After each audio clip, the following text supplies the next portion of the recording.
मजबूरी है रोजमर्रा की तरह लोगों को बहलाने के लिए, फंसाने के लिए।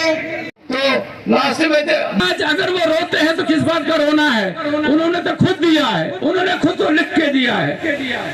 मैं आपको सिर्फ समझाने 4 प्रोजेक्ट बने कश्मीर के लोग किया था, जिनके पास, जिनको हम NHPC बोलते हैं, तो उसके बाद हमें यह बताया गया था, हमसे छीन ली गई हमारा स्पेशल स्टेटस, जो हमारी एक पहचान भी थी, उसे खत्म किया गया।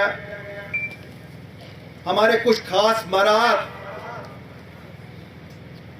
जिन्हें कुछ लीडर हमें 72 साल कहते रहे कि ये शराइत हैं, ये हमारी इस मुल्क में ताज की जगह है, उनको सबको खत्म किया गया।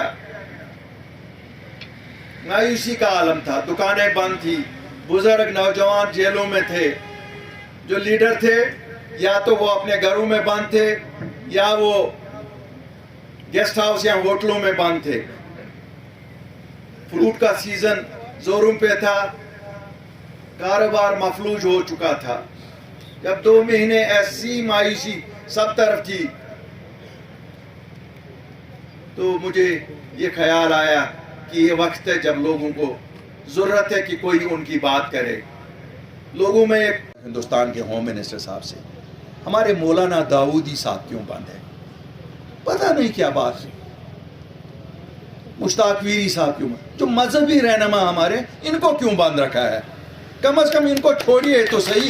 ये जो ड्रग्स की बिद्दत हमारे लोगों में उठी है, हमारे नौजवानों में उठी है, इसको कानून से आप उतना रोक नहीं सकते हो जितना आप इन लोगों की वाज खानी से रोक सकते हो। इन लोगों की वाज खानी में इतना असर है, और जो हमारे रिलीजियस स्कॉलर्स हैं, मैं उनसे गुजारिश करता हूँ कि आप सामने आ जाइए और हमारे बच्चों को समझाइए ये जहर है, ये हमारी नस्ल दर नस्ल को ख़राब करेगा। आप सबका शुक्रिया यहाँ आने के लिए। इंशाल्लाह ज़रूर आपके इलाकों में भी पहुँचूँगा।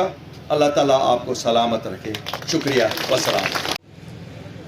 ये भी सवाल है, सबसे बड़ा सवाल है कि साहब इलेक्शंस कब होंगे?